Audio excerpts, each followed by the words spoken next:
queremos que vean esta pieza que elaboramos como introducción al gran tema de hoy. Bienvenidos.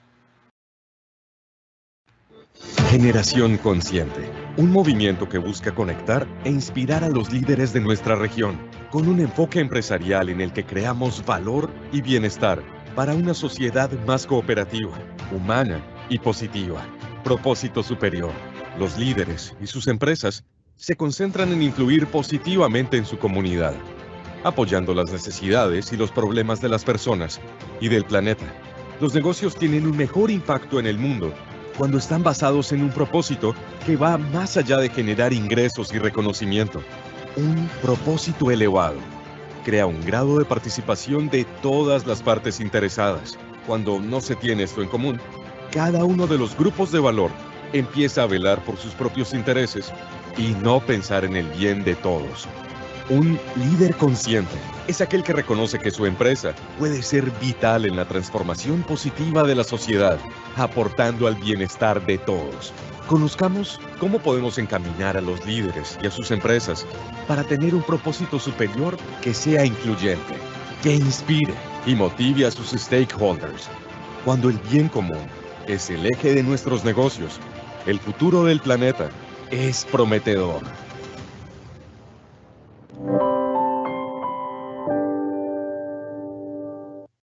Hoy continuaremos desarrollando el modelo que nos propone el capitalismo consciente, dedicando este tiempo a otro de sus pilares, el propósito superior.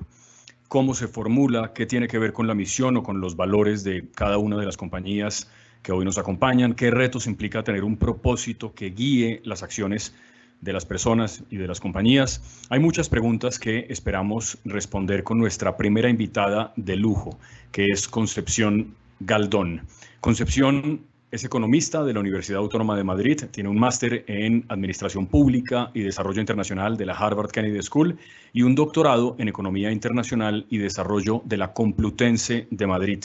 Su investigación de doctorado está dedicada al uso de las tecnologías en el emprendimiento. Actualmente es profesora de emprendimiento de innovación de IE University. Además, se desempeña como directora del Centro de Innovación Social. Concepción Galdón, gracias por acompañarnos. Buenas tardes en Madrid. Muchas gracias a vosotros por la invitación y buenos días en Colombia. Antes de entrar en materia, Concepción, quisiera que nos explicaras qué es lo que hace el Centro de Innovación Social de IE University, en la que trabajas. Sí, el Centro de Innovación Social, que es el Centro de Innovación Social y también trabajamos temas de sostenibilidad más ampliamente, lo que tratamos de hacer es traducir o trasladar a la sociedad el nivel de conocimiento, tanto la generación de conocimiento como la formación que normalmente reciben nuestros alumnos. Entonces, trabajamos con partners corporativos como Fundación Mapfre, la Fundación de JP Morgan Chase, el Ayuntamiento de Madrid, por ejemplo, o Amadeus, y gracias a su apoyo somos capaces de generar proyectos donde generamos un valor social, un valor en sostenibilidad de la mano con ellos. Pues con Amadeus hemos lanzado recientemente una red de micropymes del sector del turismo y el viaje, donde les estamos formando en temas de sostenibilidad y transformación digital. Con el Ayuntamiento de Madrid y JP Morgan Chase tenemos un proyecto en la ciudad de Madrid para cerrar la brecha digital entre los pequeños comercios de Madrid, que han sufrido muchísimo con la pandemia, o con Fundación Mapfre somos su partner académico en sus premios de innovación social. Tenemos también proyectos de investigación, como es el Observatorio de Demografía, donde investigamos sobre cómo debe de ser la colaboración intergeneracional para dar lugar a una sociedad donde realmente todas las personas puedan contribuir a lo largo de todas las etapas de su vida. Entonces, como ves, son proyectos diversos, pero que siempre tienen en común esta idea de hacerlas de la mano con un partner y que trasladen hacia afuera, hacia la sociedad, el tipo de conocimiento que normalmente en las universidades se queda a puertas para adentro. Bien, Concepción, empecemos por lo básico. ¿Qué es un propósito superior y en qué se diferencia, por ejemplo, de la famosa misión-visión que tienen o tenían al menos todas las compañías en sus páginas web y en las entradas de sus corredores? Sí, el propósito no es distinto para una empresa de lo que es el propósito de una persona, ¿verdad? Si buscas la definición de propósito, el propósito es aquello para lo que existes, ¿no?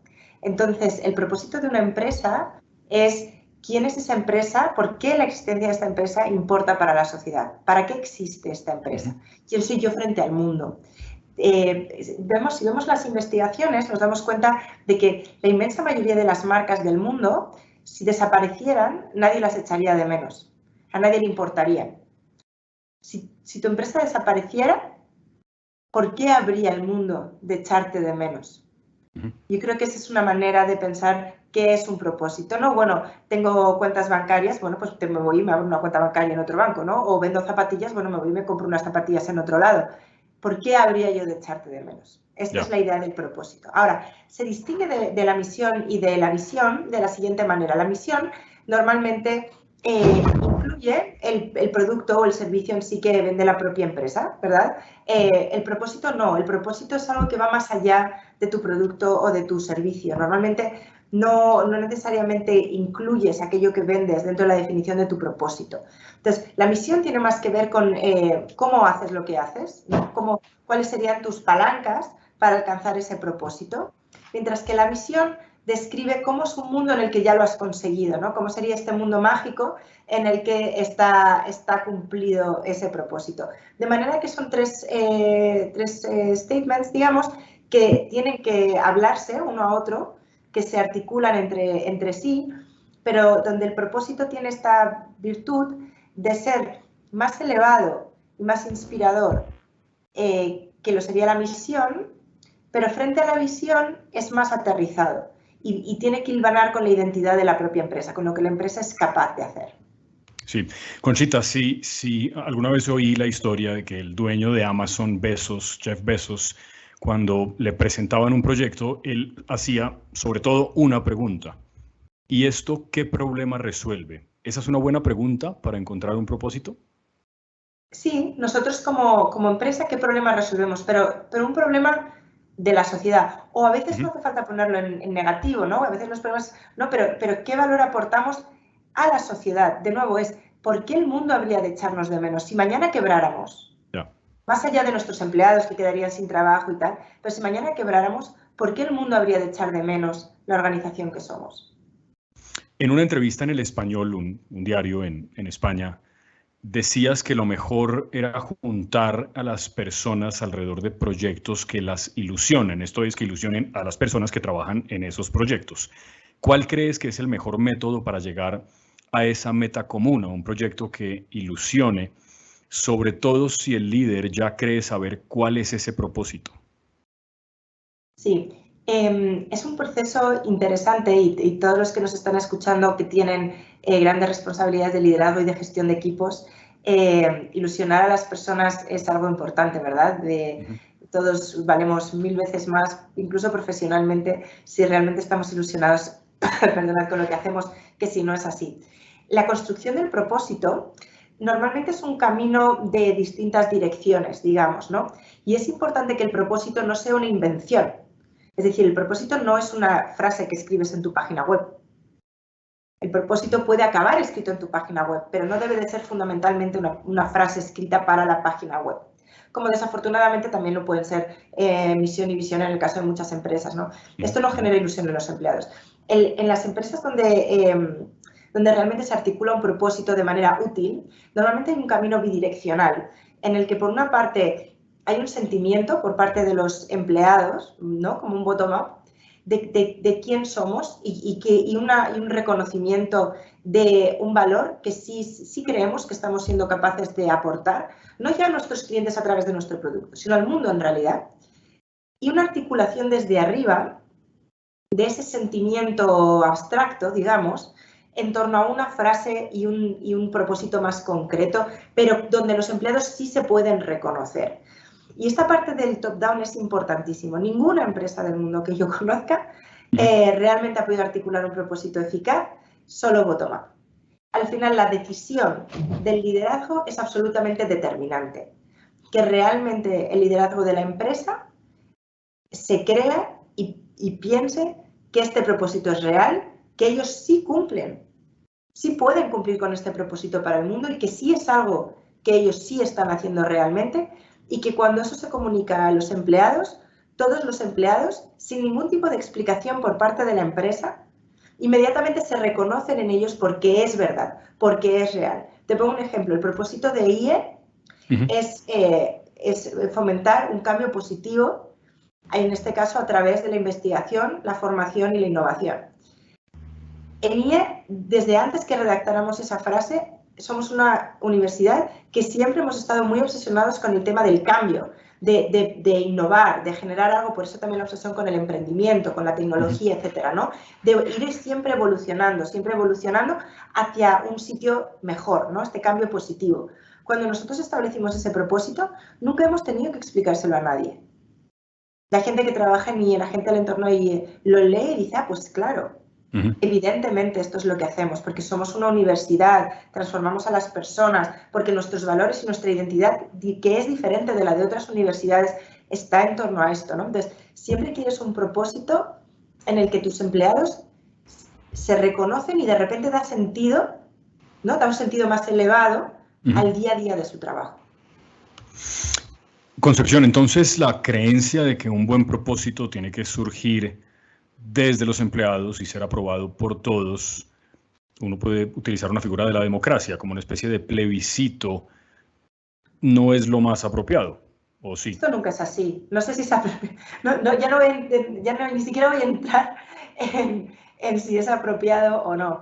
Es que no funciona así. No funciona así. Realmente es tan importante que las personas que dirigen la empresa lo vivan realmente, porque ellos son los que tienen que trasladar luego a los mandos intermedios, que a su vez lo tienen que trasladar a las bases de la empresa, que esto es real y que la idea de tener un propósito es real.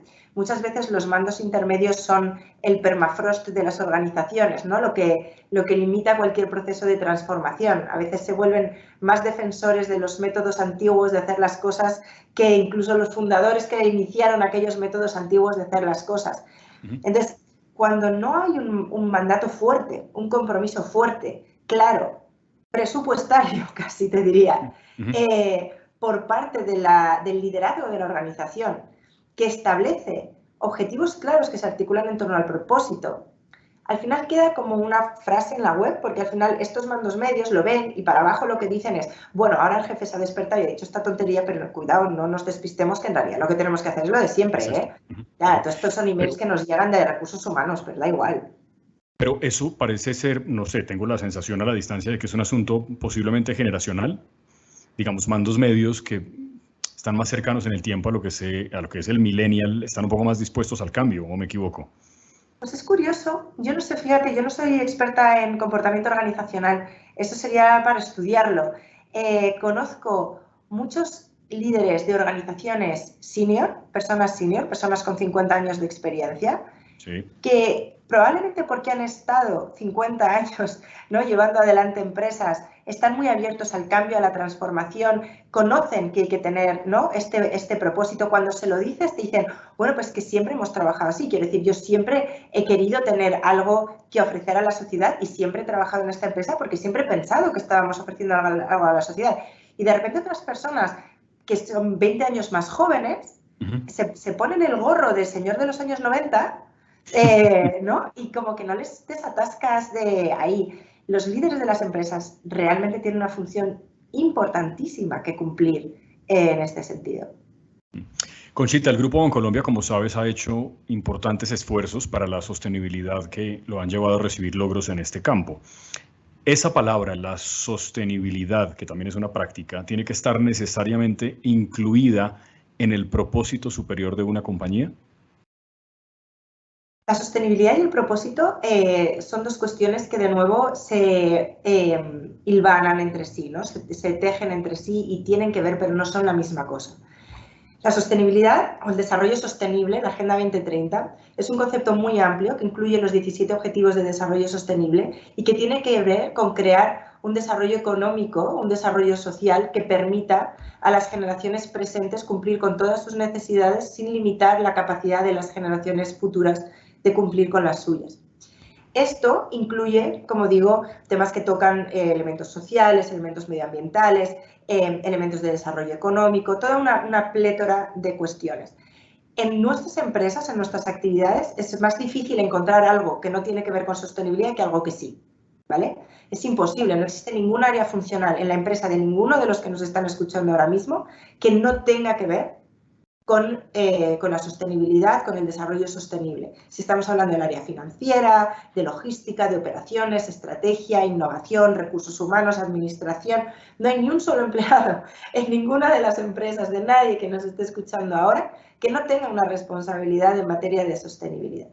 Dicho eso, el propósito es algo mucho más personal de cada empresa, es algo mucho más particular. No es la Agenda 2030, no son los 17 ODS, no es elegir un objetivo de desarrollo sostenible y decir esto va a ser, sino es entender realmente, yo personalmente, de nuevo, quién soy yo frente al mundo, con mis valores, con mis capacidades, con mi manera de hacer las cosas. Al avanzar en mi propósito, seguro que va a estar alineado con cuestiones que tienen que ver con la Agenda 2030. Cuando nosotros en IA avanzamos nuestro propósito de fomentar un cambio positivo, utilizando la educación, la investigación y la innovación, claro que un cambio positivo, ¿no? Back of our minds, tiene el reflejo de desarrollo sostenible y de Agenda 2030. Mi otro sombrero dentro de ella está dentro de la oficina de sostenibilidad, ¿verdad? Y dentro de la oficina de sostenibilidad llevo toda la parte académica. Pero igual que la sostenibilidad es algo más similar en todas las empresas, el tipo de prácticas que cualquier empresa dentro de un sector parecido puede poner en marcha para avanzar la sostenibilidad son relativamente similares, el propósito es algo mucho más, como digo, personal, que habla mucho más directamente a la identidad de cada empresa. Pero se me antoja, Conchita, que hay algunos que podrían, propósitos de desarrollo sostenible que parecerían ser universales. Por ejemplo, en la misma entrevista con El Español, decías que el objetivo 8 de la ONU, trabajo decente y crecimiento económico, no se puede alcanzar, y te cito, tratando de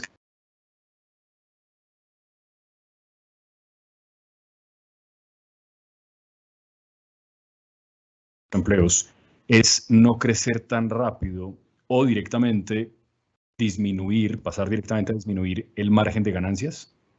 No, o no debería.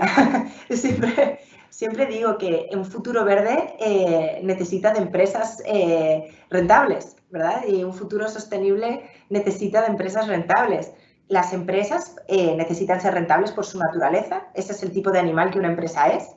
Cualquiera que piense otra cosa, pues sencillamente no comprende qué tipo de animal es una empresa. En la economía hay otros animales distintos, ¿verdad?, de las empresas, pero las empresas necesitan ser rentables por su naturaleza y el mundo necesita empresas que puedan ser rentables, porque generan empleo, porque generan valor, porque resuelven problemas que de maneras en que la administración pública o las ONGs no son capaces de resolverlos. La administración pública, las ONGs tienen su propio espacio para resolver problemas que a su vez es distinto de cómo lo hacen las empresas, porque también son otro tipo de animal distinto.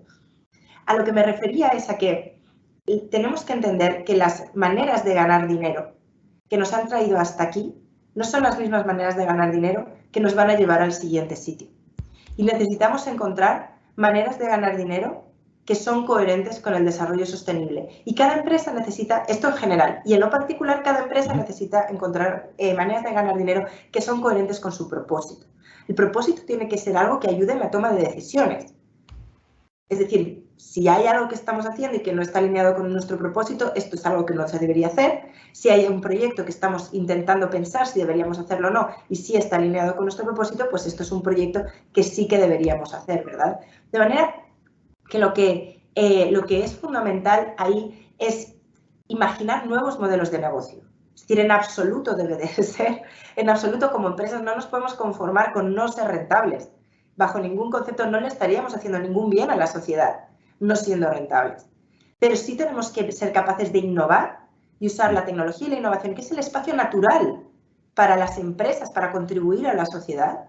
Tenemos que usar la innovación y la tecnología para imaginar nuevas maneras de rentabilizar nuestros servicios y nuestras capacidades. Y en esa misma entrevista ponía el ejemplo de la industria de la moda, por ejemplo. Como si la única manera que tú conoces de ganar dinero es llevando los márgenes a muy, muy bajos, viviendo solo de grandes volúmenes, sobre estructuras de costes de mucha penuria, básicamente para la propia empresa, ya no digo para las personas que ganan esos sueldos, ¿vale? Y por lo tanto, tu única manera de meter dinero en tu cuenta de resultados es poner cada vez más camisas en la calle, camisas de mala calidad, sobre las que ganas casi nada. Sí. Nunca vas a poder ganar dinero de una manera que sea sostenible para la sociedad y para el medio ambiente. Pero es que esa no es la única manera de ganar dinero en la industria de la moda. Cada vez hay más empresas que están empezando a pensar cómo rentabilizamos cada producto más veces. O en otras industrias como, por ejemplo, Michelin, la empresa de neumáticos, ahora está empezando a vender sus neumáticos como servicio. De manera que ya no te vende el neumático, pero te vende la posibilidad de usar ese neumático toda tu vida mientras que la duración de tu coche. Y junto con el neumático están todos los servicios de mantenimiento del neumático, de recambio del neumático, de reciclaje del neumático, de manera que se cambia totalmente la cadena de incentivos, de un esquema de incentivos que ahora mismo tiene Michelin, de crear neumáticos que duran exactamente 2 días más que lo que diga la ley que tiene que durar un neumático como mínimo, y por tanto generar desperdicio, y no tiene ningún incentivo a generar mejores neumáticos para sus clientes, a un nuevo esquema en el que Michelin quiere que sus neumáticos duren lo máximo posible, porque tú le pagas una suscripción, no le pagas el neumático. Claro. Y por lo tanto se genera una manera para ellos de ganar dinero, pero además un incentivo a generarte a ti, cliente de Michelin, cada vez mejores neumáticos y no generar ese desperdicio. Entonces, ahí cada uno conoce su sector y cada uno conoce sus clientes. Y ahí es donde cada cual le tiene que meter cabeza más a gris a ver cómo sí podemos ganar dinero de maneras que sean alineadas con el propósito. Pues muy bien, eso no conocía lo de Michelin, me parece un ejemplo muy, muy interesante de esto que estamos hablando hoy. Hoy les dije, Concepción, y te dejo un segundo para saludar a nuestro otro invitado, que tendríamos 2, y que la conversación, ahora que estamos hablando de lo práctico, es momento de que analicemos cómo se lleva a cabo ese propósito después de definirlo. Y para eso quiero darle la bienvenida a Nacho Rivera. Nacho es el cofundador y CEO de The Overview Effect, que es una organización que bajo la sombrilla de Indra, que es una líder en consultoría y tecnología a nivel global, ofrece a empresas de todo tipo soluciones a los grandes retos que tiene el planeta. De hecho, esa es la frase de presentación de su compañía. El planeta es su único cliente. Nacho, buenos días, buenas tardes, allá donde estás, qué gusto saludarte, ¿qué tal? Igualmente, buenos días y buenas tardes, encantado de estar aquí con vosotros acompañándoos. Nacho, con esa frase que acabo de decir, ¿no es una declaración algo ambiciosa decir que el planeta es el único cliente? ¿Cómo toman esa frase las organizaciones que buscan en The Overview Effect que ustedes los ayuden a poner en marcha, a hacer en la práctica el propósito? Genial, pues sí, es una frase ambiciosa, pero creo que es el tipo de ambición que necesitamos, ¿no? Al final, nosotros también por introducir somos una compañía que apoyada en el ecosistema Indra, que es una compañía tecnológica, nos dedicamos a generar soluciones a retos de sostenibilidad a los que se enfrentan clientes en toda tipología de industria, con un enfoque muy orientado a crear nuevos productos, a innovar, a crear nuevos productos y servicios, ¿no? Entonces, con ese enfoque, nosotros nos creemos de verdad que nuestro cliente es el planeta Tierra. Nos creemos firmemente que los proyectos que hacemos deben generar un impacto positivo en la sociedad, en los retos que ha mencionado Conchita a nivel social, ambiental, económico, pero también en los modelos de negocio de nuestros clientes que financian nuestros proyectos, ¿no? Por así decirlo. Tenemos ese cliente inspirador, ¿no? Que nace mucho en el propósito, pero luego, por supuesto, trabajamos con compañías de todo tipo, ¿no? Y yo creo que este enfoque marca cómo nosotros nos orientamos, ¿no? Nosotros lo que queremos hacer es conectar retos globales y modelos de negocio, y en ese sentido creemos que siempre debe estar conectados, y queremos que el sector privado y las empresas sean parte de soluciones hacia la sostenibilidad. Necesitamos que el sector privado vea valor en ello, y ese valor es económico, pero hay mucho más valor, ¿no? que el únicamente económico. Y en ese sentido nosotros nos organizamos para hacer proyectos que nazcan de las necesidades que tiene nuestro planeta, ¿no? Y tratando de pensar desde ahí, de todos los retos a los que nos enfrentamos y de dónde hay oportunidades de innovar, lo que buscamos es conectarlo con compañías, ¿no? Conectarlo con compañías y conectarlo con modelos de negocio, ¿no? Y las compañías lo entienden. Quizá pues ese enfoque radical que nace en nuestro propósito lo tenemos nosotros, ¿no? Pero todas las compañías o tienen un propósito o tienen un rol en la sociedad, y el ver una compañía como nosotros que pone por delante eso, ¿no? Y que los proyectos que quiere impulsar que nazcan con ese rigor, o sea, que busquen, por supuesto, valorar el negocio, pero que busquen medir claramente el impacto social y ambiental que generan, pues algo que encaja, ¿no? Y que agentes como nosotros, con compañías que cada vez están más comprometidas, pues hay un encaje muy, muy, muy natural, ¿no? Y en ese sentido, pues creemos que es un mensaje radical que nosotros tenemos desde el propósito, que inspira lo que queremos construir, que inspira la toma de decisiones de todas las personas que somos parte de Overview y que también inspira a nuestros clientes, no con la idea de que todos piensen que el planeta es su único cliente, ¿no? Que por supuesto tienen que ganar dinero, generar un crecimiento económico sostenible, pero sí tenerlo en cuenta como un grupo de interés claro con todo lo que relaciona y que nosotros hagamos un poco de ese agente, ¿no? Que se preocupa en conectar negocio y necesidades del planeta, que creemos que cada vez es más necesario que haya este tipo de agentes, ¿no? Externos. Voy a sumar a la conversación a los dos, a Nacho, que ya nos estaba hablando ahora, y a Concepción, para preguntarles lo siguiente: ¿de qué hablamos cuando decimos que ese propósito superior debe ser accionable, si se me permite esa utilización del verbo, ¿sí? De poner en práctica algo? Pues yo creo que el hacer accionable, lo ha dicho Conchita en la introducción, es que no se quede en la página web, en una cultura de compañía, en un consenso que se ha alcanzado. Esto es lo que más nos identifica, sino que se baje a las decisiones de negocio, ¿no? Al final, si hay un proceso, yo creo mucho que los propósitos vienen mucho de los fundadores de las compañías, ¿no? Que al final, cuando creas algo, lo creas como una idea, ¿no? Y en ese sentido, por supuesto que eso luego evoluciona, ¿no? Pero lo importante es que eso se tome en decisiones de día a día, ¿no? Cuando lo hablamos que un propósito sea accionable, hablamos de que tú tienes que crear una cultura en tu organización para que piensen de esa manera. Y esa cultura, pues muchas veces debe incentivar cierta toma de decisiones, debe incentivar equivocarse para favorecer tu propósito, debe incentivar aprender, ¿no? Entonces, el hacer accionable consiste en que no se quede en una frase, sino que en las decisiones de día a día te marques KPIs, te marques objetivos. Si tú como compañía quieres crear un estilo de vida más saludable en la gente y tendrás productos, tendrás servicios que ayudan a ello, oye, ¿cómo vas a medir si tú estás cumpliendo tu propósito como compañía, ¿no? Por supuesto que venderás productos, por supuesto que venderás servicios, por supuesto que generarás rentabilidad de diferentes productos, que tendrás tu estructura de costes, pero ¿cómo mides el cumplimiento de tu propósito, ¿no? Con lo cual, yo creo que cuando hablamos de un propósito accionable es un propósito que habla con hechos y no con palabras y que está mucho más en la economía de la experiencia, o sea, en cosas que la gente cuando vea las decisiones que tomas, los productos que lanzan, cómo te posicionas ante ciertos retos sociales o ambientales, al final están viviendo tu propósito, ¿no? Y lo ven a través de acciones, a través de innovación, a través de productos tangibles, ¿no? Con lo cual, un propósito que no es accionable no es un propósito real. Y en ese sentido, pues es fundamental que una frase inspiracional luego se baje a los negocios y a la toma de decisiones. Si no, no habrá servido de nada. No solo eso, sino que no habrá servido para nada para nadie, es decir, para la empresa tampoco.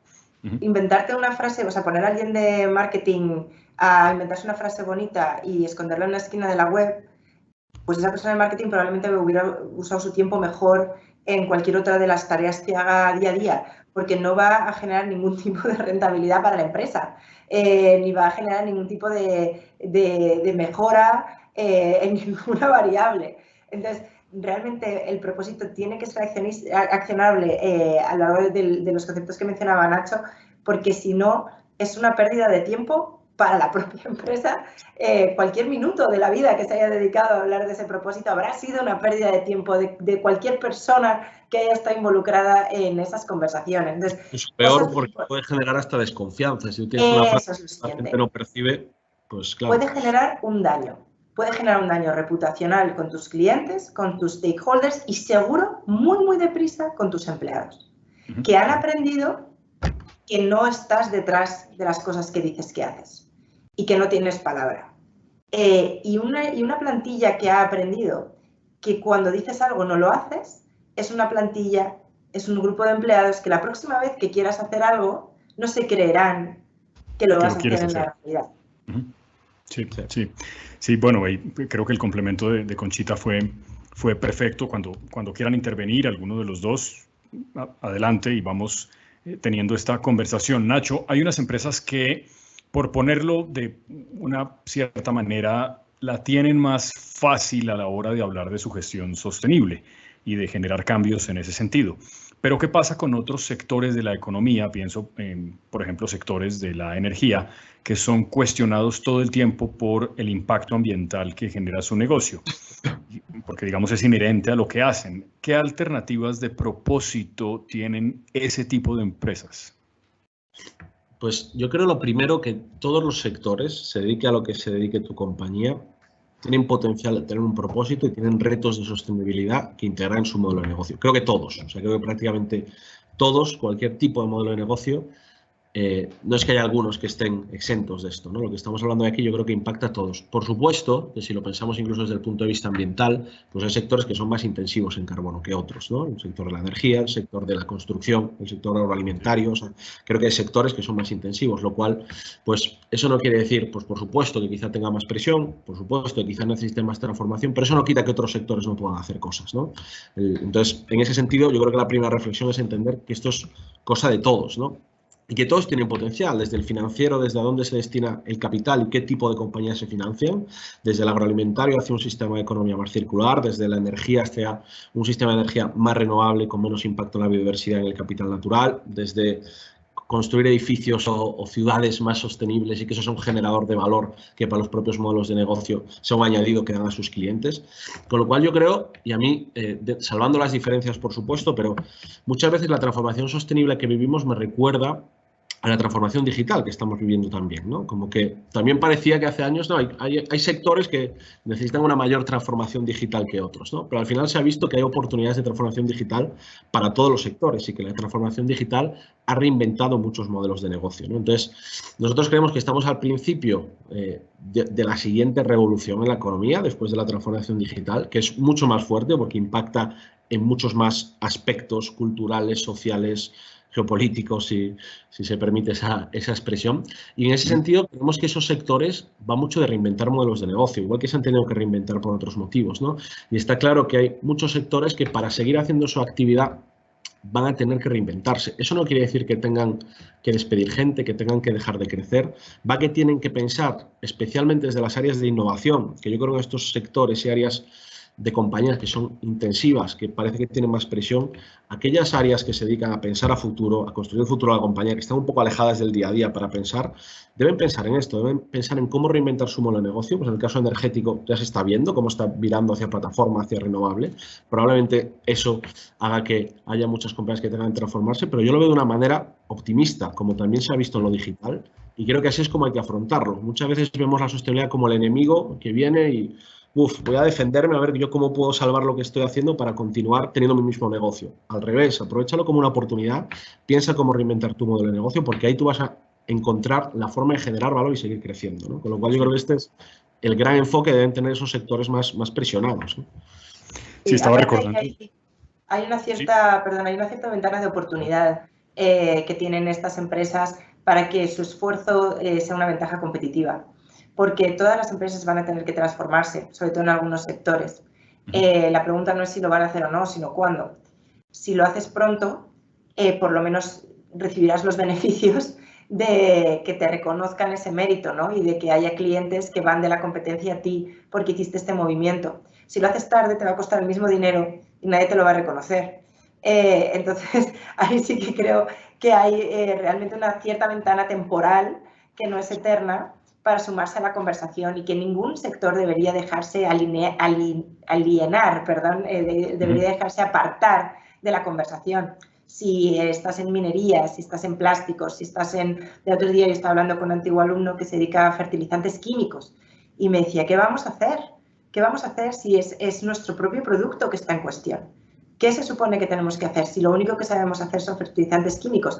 Bueno, pues el liderazgo de la empresa en la que él trabaja se han dado cuenta de que o evolucionan o se mueren. Y lo que están es haciendo un proceso, como describía Nacho, de identificar los activos de la empresa, las capacidades, las competencias de la empresa y reinventar el papel de esta empresa que tiene estos activos, esta experiencia y estas capacidades en un entorno económico en el que su producto, en algunas geografías, pronto podría llegar incluso a estar prohibido y en otras no se va a demandar tanto porque va a tener muchos competidores no químicos, ¿verdad? Entonces, todos tienen que participar en esta conversación.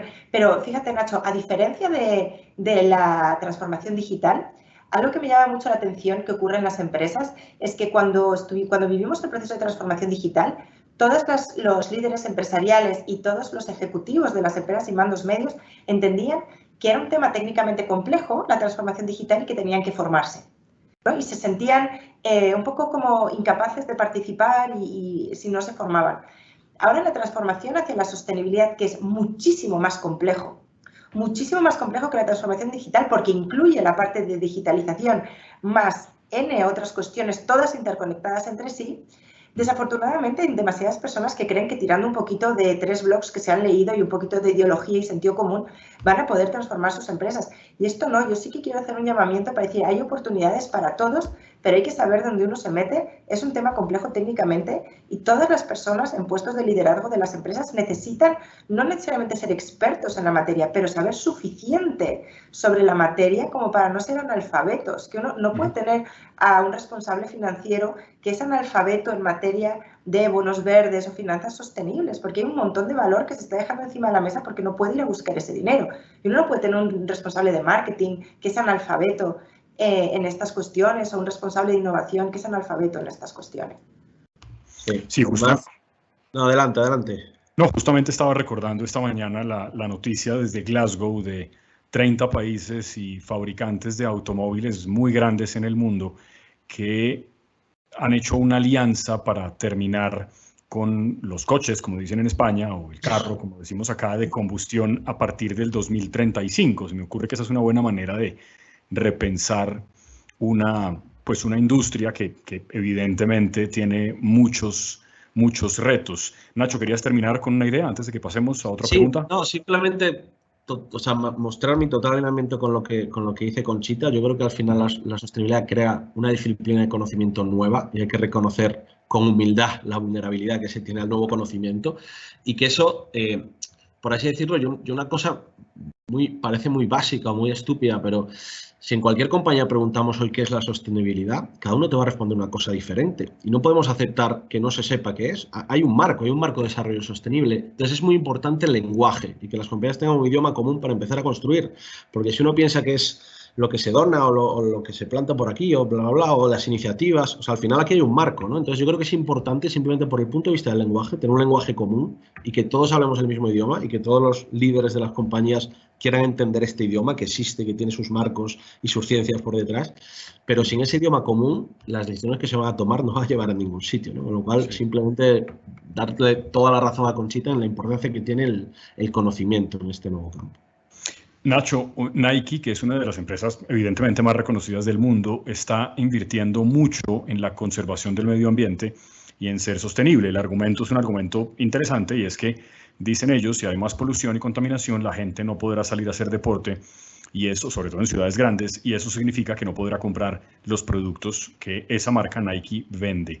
¿Cómo lograr que las empresas tengan una visión, digamos así, de amplia sobre este asunto? Pues sí, pues yo creo que ese es buen ejemplo y esa es una reflexión que dicha así parece de sentido común, pero que es compleja de llegar a tener una empresa que piense así, ¿no? Y yo creo que parte mucho del propósito, lo primero de todo, ¿no? Entender el rol que juegas y que como marca tú al final lo que quieres es que la gente se mueva, que la gente se desplace, que la gente viva al aire libre y que con eso tengan más salud y más felicidad, ¿no? Y al final todo eso converge en un propósito, ¿no? Y si ya piensas en cómo esto que quieres construir impacta el mundo que vivimos, o sea, las empresas no son ajenas a retos sociales o ambientales, pues está claro que sí, va a haber más contaminación, va a haber más polución y ya lo estamos viviendo en muchas ciudades, pues la gente le va a costar más salir a correr, ¿no? Con lo cual, si cuesta más salir a correr, pues acabarán corriendo en casa en máquina, los zapatos te gastan menos, te van a acabar comprando menos, ¿no? Entonces, aunque parezca estúpido, una reflexión simple, por así decirlo, más que estúpida, como muy obvia, pero es complejo llegar a pensar así, ¿no? Entonces, yo creo que ahí la clave es entender el paralelismo entre la sostenibilidad y el impacto y el negocio, ¿no? Entender que esto le va a pasar a muchos sectores, que si las grandes cadenas hoteleras o de turismo no cuidan los ecosistemas, la gente va a dejar de viajar. Pues tú tienes que preocuparte de cuidar un ecosistema. Pues si no cuidas tu ecosistema, ¿de qué va a vivir? La gente va a ir a bucear, va a visitar la naturaleza, va a ir a... Si no hay nada, si no hay naturaleza, ¿qué va a vivir, ¿no? Entonces, creo que hay muchos sectores donde este ejercicio ya se está volviendo a hacer, ¿no? El sector agroalimentario es otro ejemplo. Si el campo no es saludable, si no hay una calidad de producto, tu producto va a ser peor. Va a ser de peor calidad si no tienes un sistema, ¿no?, agrícola bueno que cree valor, ¿no? Entonces, si se habla de calidad, las empresas que trabajan en calidad de producto, pues tienen que cuidar el territorio, ¿no? Porque al final es lo que va a hacer que su producto tenga calidad, ¿no? Con lo cual, estas asunciones yo creo que se pueden hacer en muchos sectores y que lo importante es entender que esto no es algo de responsabilidad social corporativa, sino que esto es algo que impacta en tu negocio, que aquí hablamos de, oye, ¿qué va a pasar con mi negocio a futuro por todo esto? No va de, no, yo voy a seguir vendiendo zapatillas, pero a la vez voy a tener programas de responsabilidad para devolverle a la sociedad, ¿no? No, esto va de, oye, ¿cómo yo, como compañía, todas estas transformaciones que estamos viendo me va a impactar a mi negocio, ¿no? Yo creo que, igual que Nike, los ejemplos que he mencionado en otros sectores son grandes reflexiones que están haciendo grandes compañías en ese sentido. Nacho, yo sé que eres un experto en el pensamiento sistémico. Si quieres, antes de responder esta pregunta, explicar a qué se refiere eso, se agradecería, pero en todo caso te dejo la pregunta allí también. Hablando de eso, de ese pensamiento sistémico, ¿qué pasa cuando tener ese pensamiento implica que las empresas privadas, por supuesto, deban suplir funciones que normalmente tiene que realizar el Estado? Un ejemplo que no es en Latinoamérica, donde en efecto el Estado es a veces muy ausente, y es que hace un par de años Ambev, la cervecera que produce Budweiser, le pagó a una empresa que construye granjas eólicas en Oklahoma, en Estados Unidos, una plata muy importante, el equivalente a la energía que va a consumir en 10 años, para que esa empresa asuma la construcción de sus instalaciones que después van a usar 90.000 hogares en Estados Unidos. Y de hecho la publicidad de Budweiser ya dice que su cerveza, su producto, se produce con energía generada por el viento. ¿La búsqueda de propósito superior puede implicar ese tipo de cosas que debería cubrir el Estado? Sí, o sea, yo creo que sí. Además, el ejemplo de la crisis sanitaria que nos ha tocado vivir, yo creo que ha demostrado que las empresas, cuando se unen, muchas veces generan soluciones e innovación más rápido que la administración pública, ¿no? Y ese es el poder que tenemos en las compañías, ¿no? Yo creo que la crisis que hemos vivido pues ha demostrado cómo de repente empresas globales que tienen ciertas cadenas de valor productivas son más capaces de generar, ya sea mascarillas, respiradores o lo que sea, más rápido que otro tipo que la administración pública, ¿no? Con lo cual, yo creo que igual que quizá no venimos de un mundo donde decimos la administración pública se encarga de esto, el Estado se encarga de esto, las ONGs de esto y las empresas de esto, eso está desapareciendo, ¿no? Bueno, las vacunas, ¿no? Sí, exacto, las vacunas, digamos, por supuesto, ¿no? Sí. Entonces, yo creo que efectivamente esta crisis ha demostrado que las empresas muchas veces tienen capacidad de innovar y generar soluciones mucho más rápido y que en ese sentido, y de ahí un poco el concepto que introducía de pensamiento sistémico, el cómo se deben unir empresas, universidades, el ámbito público, el ámbito de las ONGs, a la hora de afrontar retos donde todos entren en actuaciones que a priori parecen del otro. Creo que eso es de lo que va el pensamiento sistémico, ¿no? De ser capaces de afrontar un problema global como el cambio climático y que no cada empresa tenga su plan, que el Estado tenga su plan, sino que nos unamos y que se construya algo que va a ser mucho más sistémico, que va a incorporar a muchos más agentes y que la escalabilidad y la velocidad del cambio que se necesita va a ser mayor, ¿no? Con lo cual, yo creo que ese es un buen ejemplo y yo creo que hay que aceptar y que el propio Estado acepta, ¿no? Que las compañías dejarle su espacio de innovación y hay que ir a modelos de alianza público-privada donde el Estado financie quizá cierto riesgo que el sector privado no está dispuesto a asumir en muchas innovaciones que hay,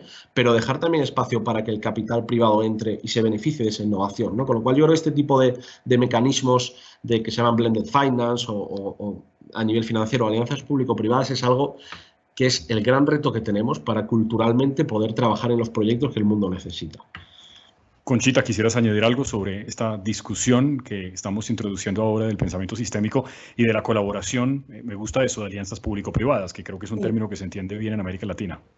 Sí, a mí me parece que es imprescindible, porque todos los temas, por ejemplo, cuando tú piensas un propósito y quién tú eres frente al mundo, te ayuda a entender también que tú existes en una relación de simbiosis con ese contexto y que tú necesitas proteger, alimentar el contexto del que tú a tu vez luego te alimentas, ¿no? Que es la sociedad en la que tú vives. La sociedad en la que tú vives es el terreno, tú como empresa, ¿no? Es el terreno del que tú a tu vez te alimentas para poder generar ese retorno económico que tú necesitas. Entonces, ahí se habla también mucho de economía regenerativa, ¿no? Sobre la base de la idea de la agricultura regenerativa, cómo no podemos sacar de los territorios más de lo imprescindible, porque si no reponemos los nutrientes de los territorios, al final esos territorios, esos terrenos no son capaces de darnos los alimentos que necesitamos. Pues como empresa puedes pensar en cómo la sociedad en la que tú existes y el planeta en el que tú existes, ese contexto es tu terreno del que tú te alimentas y necesitas repopularlo de recursos, ¿no? Devolverle recursos para mantenerlo nutritivo para ti. El pensamiento sistémico lo que te permite es elevar la mirada para entender todas estas interconexiones. Cómo tú vives en simbiosis con esa sociedad, con todas esas personas que son tus clientes o no, son tus empleados o no, con este planeta, y cómo tú vives en simbiosis también con tus competidores, y tú vives en simbiosis con la administración pública y con todas las organizaciones de la sociedad civil que están en tu entorno. Y en el momento que tú eres capaz de visualizar, de realmente entender las interconexiones y hasta qué punto les necesitas y te necesitan, entonces de repente se abre un mundo de posibles proyectos, iniciativas, avenidas donde retarte y explorar. Y te pongo un par de ejemplos de proyectos en los que estamos involucrados en IE particularmente, por no meterme en lo que tienen que hacer las empresas de los demás. Pero nosotros, por ejemplo, en cuanto a alianzas público-privadas, el proyecto que te comentaba de brecha digital para apoyar al pequeño comercio de la ciudad de Madrid a salir adelante en esta crisis, es un proyecto en el que está involucrado el Ayuntamiento de Madrid, la Fundación del Banco JP Morgan Chase, Orange, la empresa tecnológica, y nosotros como universidad.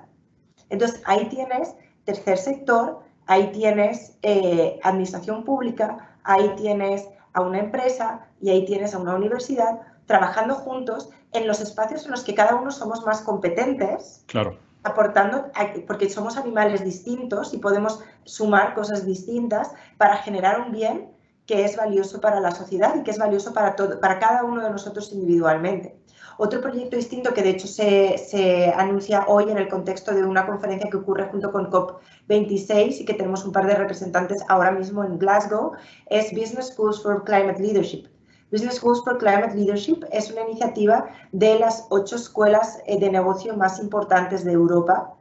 Las escuelas de negocio, para los que no estéis muy familiarizados con el sector, competimos de forma violenta y sangrienta. Es un sector donde hay mucha competencia y nos hemos juntado con Cambridge, con London Business School, con Oxford Saïd, con HSE, con IES, con IMD. Nos hemos juntado todos para tener una posición común frente al cambio climático y para enseñar a los líderes a los que nosotros hemos educado que sí tienen una responsabilidad frente al cambio climático. Y hemos hecho webinars juntos, hemos puesto nuestros logos juntos en una publicación, que es algo que hubiera sido impensable para nosotros realmente hace poco.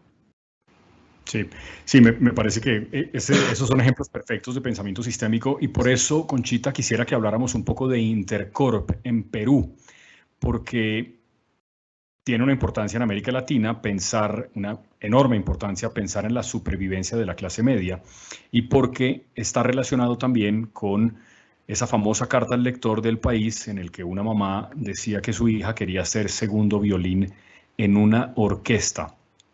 Cuéntanos un poco de Intercorp, Conchita. Sí. Bueno, Intercorp, sabéis que es un grandísimo holding, tienen muchas empresas distintas, probablemente la que más conocéis es Interbank, pero no es la única. Hoteles también. Tienen hoteles, tienen, iba a decir, negocio de real estate, inmobiliario, farmacias, malls, bueno, todo tipo de sectores, y entraron hace unos años en el ámbito de la educación. Y cuando tú entras en la página web de Intercorp, no te encuentras con su portfolio de empresas, ni te encuentras lo primero con cuánto dinero han ganado, ni con una invitación a hacerte accionista. Lo primero que encuentras es su propósito, que es que queremos hacer de Perú el mejor lugar de América Latina para tener una familia. Y cuando analizas su portfolio de empresas, realmente todas son empresas que venden servicios a las clases medias, a través del banco, a través de las farmacias, los centros comerciales. Tú vas a los centros comerciales y lo que te encuentras son familias de clase media que están allí pasando su domingo, yendo a los restaurantes, etcétera, ¿no? Y ellos, el análisis que hicieron antes de meterse en el ámbito de la educación es que si se nos desaparece la clase media del Perú, nosotros no tenemos ningún futuro como empresa. Pero ya no solo porque se desaparecen nuestros clientes, pero porque no tenemos a quién contratar. Claro. Porque ¿cómo vas a mantener un banco en un país en el que o bien tienes gente formada en Europa que quiere ser el CEO y estar en el edificio grande, bonito de Lima, o bien solo tienen capacidad para limpiarte una sucursal?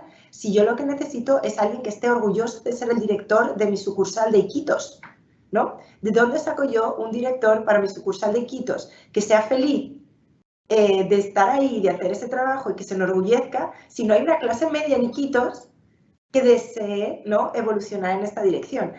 De manera que ellos lo que han empezado es a analizar sus innovaciones, sus productos, sus servicios, sus nuevas líneas de negocio desde esta perspectiva de que sean rentables para Intercorp, pero que contribuyan a sujetar y crecer la clase media, las familias del Perú.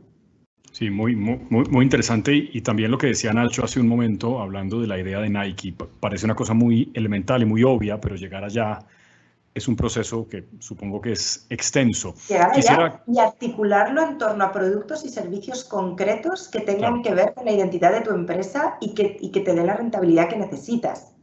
Claro, que siga siendo una empresa rentable con ese propósito superior en la práctica. Quisiera que siguiéramos concentrados en América Latina. En todo caso, los CEOs que nos acompañan hoy tienen su base en América Latina, porque acá, y ya lo hemos tocado en la sesión previa, somos y creo que es un asunto mundial, no creo que sea un asunto solamente latinoamericano, pero acá particularmente es importante entender que las cosas no tienen por qué pasar ya, que toda transformación requiere un tiempo. ¿Cómo hacer que las personas que hacen parte de una compañía entiendan que los cambios requieren tiempo y que no van a dar frutos inmediatos? Nacho. Pues sí, yo creo que, vamos, tú mismo lo has introducido en la propia pregunta, ¿no? O sea, yo creo que, y de nuevo, yo aquí voy a romper una lanza a favor de que sí que hay resultados que se obtienen en el corto plazo, ¿no? Yo sí que creo que hay resultados en el largo, pero como en todo, vuelvo a poner el ejemplo de lo digital. ¿Cuánta inversión se ha hecho compañías en tener un e-commerce bueno para empezar a vender, ¿no? Y al final nadie ha dudado de que será el canal del futuro, ¿no? Por ejemplo, ¿no? O muchos otros casos que hay. La digitalización también es una inversión a largo plazo, ¿no? Y ha costado mucho menos, por así decirlo, ¿no? También son tiempos diferentes, pero creo que al final, por supuesto, que hay un componente a largo plazo, por supuesto que hay una parte que te va a devolver el retorno económico en el largo plazo, pero yo creo que hay beneficios que se reciben en el corto. Es decir, y pongo cosas tangibles, ¿no? El momento que tú te preocupas por esto, articulas un propósito en el cual tu gente cree, vas a tener gente más feliz trabajando. Gente más feliz trabajando es gente más productiva, es atraer talento, es retener talento. Eso lo tienes en el día 1 que empiezas. Y si no te crees el retorno económico de la sostenibilidad, crees en el talento, ¿no? Crees en el consumidor, crees que hay un consumidor que cuando va a elegir al supermercado, al banco, a donde vaya, está considerando esta variable, ¿no? Con lo cual, si tú le das la oferta ya, pues probablemente te vaya a ir eligiendo, que probablemente venga impulsado por generaciones más jóvenes, que irán teniendo más capital, pues sí, pero si construyes desde ya vas a ver beneficios en el corto, ¿no? Con lo cual, yo creo que el que la transformación sostenible sea en el largo plazo no implica que no retorne en el corto. Creo que el consumidor te lo va a valorar. Ya creo que tu propio equipo y el talento que tienes en tu organización se va a notar. Ya creo que la propia salud de tu marca y de reputación corporativa, que es fundamental, lo va a empezar a recibir en el corto. Y creo que muchas veces nos excusamos, ¿no? Todos en no a largo plazo el retorno, cuando al final el retorno lo llevamos invirtiendo sin un retorno claro desde la historia de la economía, ¿no? Parece que es ahora con la sostenibilidad, bueno, pero y la cantidad de inversiones que se hacen en startups, en productos, que el retorno no es obvio, ¿no? El retorno tampoco es obvio en muchas decisiones que hemos ido tomando, ¿no? Con lo cual... Muchas unicornios que todavía no tienen retornos, ¿no? Por eso digo... Sí. Yo entiendo el punto, pero creo que no es nada diferente a lo que llevamos haciendo mucho tiempo. En muchas otras cosas lo hemos hecho sin darle tanta importancia y aquí parece como que es lo que nos frena, cuando en verdad hemos creído en métricas de EBITDA y muchas cosas en las cuales nos hemos creído, todos creemos, hacemos modelos que no son exactos, pues aquí yo veo un poco lo mismo, ¿no? Con lo cual creo que parece que en la sostenibilidad hay mucho menos retorno que en otras cosas, pero si abrimos un poco la mente, el mundo funciona así, ha funcionado así en cualquier inversión de compañía, ¿no? Con lo cual yo no tendría miedo a eso, ¿no? Y creo que hay cosas que efectivamente se reciben en el corto, aunque son un camino de largo plazo. Sí. Yo añadiría que es muy importante medir y es muy importante reportar en los logros que sí se van logrando, porque hablabas hoy cómo mantener a la gente ilusionada, cómo mantener a la gente comprometida, hablar de lo que sí hemos conseguido, que no hace falta que seamos ya perfectos, ¿no? Pero decir, bueno, si nosotros tenemos un objetivo de reducir nuestra huella de carbono a 0 o de conseguir un 50% de mujeres en determinados lugares de la plantilla o lo que sea, vale, quizá ahora tenemos un 5% de mujeres nada más, Pero si el año que viene tenemos un 20, pues celebremos que tenemos un 20. Mira, veníamos de un 5 y tenemos un 20. O si hemos podido reducir nuestra huella de carbono a la mitad, pues celebremos que está a la mitad y reportemos eso, que todavía no es cero, pero estamos en el camino y que se vea una progresión. Nosotros en IE, en la Oficina de Sostenibilidad de IE, es muy data driven, muy obsesionados con los datos, con medirlo todo, con poner KPIs para todo y con reportar esos KPIs permanentemente a nivel de departamento, para que cada departamento entienda su responsabilidad particular, pero también celebrar sus logros particulares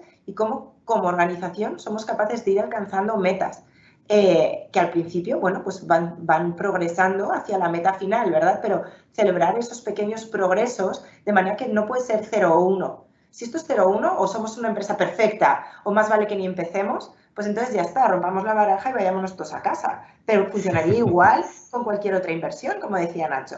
Sí. Además, yo creo que eso se vive mucho en la piel de la gente. Es decir, no hay empresas perfectas, igual que no hay ciudadano sostenible perfecto. Tú puedes intentar reciclar en tu casa, pero llega un punto donde hay cierto material o esta cápsula ahí va y esto dónde va. Y todos cometemos, nadie hace el 10, ¿no? Con lo cual es importante aceptar, reconocer las vulnerabilidades y saber que esto es un camino. Y estos que quieren ser perfectos y enseñar que todo es perfecto están equivocados, porque ni la gente en su casa es perfecta y las empresas son personas, ¿no? O sea que yo creo que eso es muy similar a cómo todos nos sentimos cuando vamos al súper o tomamos cualquier decisión y tratamos de tener en cuenta esta variable, que no es fácil. Pues en las empresas menos todavía, ¿no? Que hay que poder encontrar a muchas personas. Ni Greta Thunberg es perfecta, sí. Ella también genera huella de carbono, así sea mínima. Tenemos un pequeño espacio para un par de preguntas de nuestro público. La primera, agradeciendo a los dos, a Nacho, a Conchita, este espacio que nos han dedicado. La primera es de Laura Álvarez, de la ferretería Los Fierros. Dice ella, ¿cómo alinear el propósito empresarial con el propósito individual del equipo de trabajo? Si quiere Conchita responder esta y la segunda pregunta del público para Nacho. Conchita, adelante.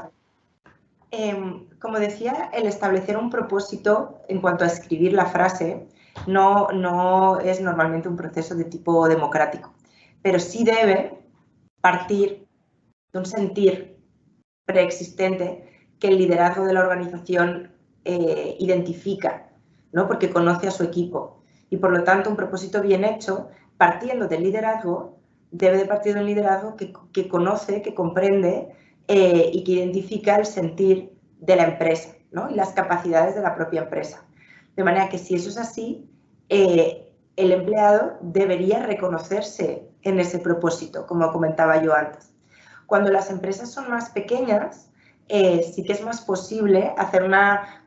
no lo llamaría yo democracia de todas maneras, ¿vale? Porque es que el compromiso del liderazgo es tan importante, pero sí hacer un camino conjunto, digamos, ¿no? Hacia los tipos de variables que el propósito debería considerar o hacer un camino más unido. En todo caso, sí creo que si el propósito está bien articulado y realmente sí refleja el temperamento y la personalidad de la propia empresa, lo que debería de ocurrir de manera natural, de manera orgánica, es que los empleados que pertenecen a esa empresa y que sí están alineados con esa empresa, de manera natural deberían reconocerse personalmente en ese propósito, y aquellos que no pertenecen a la empresa, porque no están alineados, porque no lo han estado nunca, pues no se reconocerán. Y desafortunadamente, pues no, es la vida, no pasa nada. O sea, queremos tener los empleados que realmente están alineados con quien somos y que quieren estar con nosotros en el camino que sí vamos a hacer, ¿no? No nos podemos convertir en todo para todos, de manera que a cualquier ser humano que esté perdido por el mundo le tenga que cuadrar lo que hacemos. Somos quienes somos, tenemos el propósito que tenemos y esperamos que eso genere un polo de atracción para las personas que sí quieren estar en ese propósito. Entonces, creo que si el propósito se articula bien, ese debería de ser el caso de la mayoría de las personas, y creo que aquellas personas que en un propósito bien articulado no se encuentran, pues quizá no pertenecen. Claro.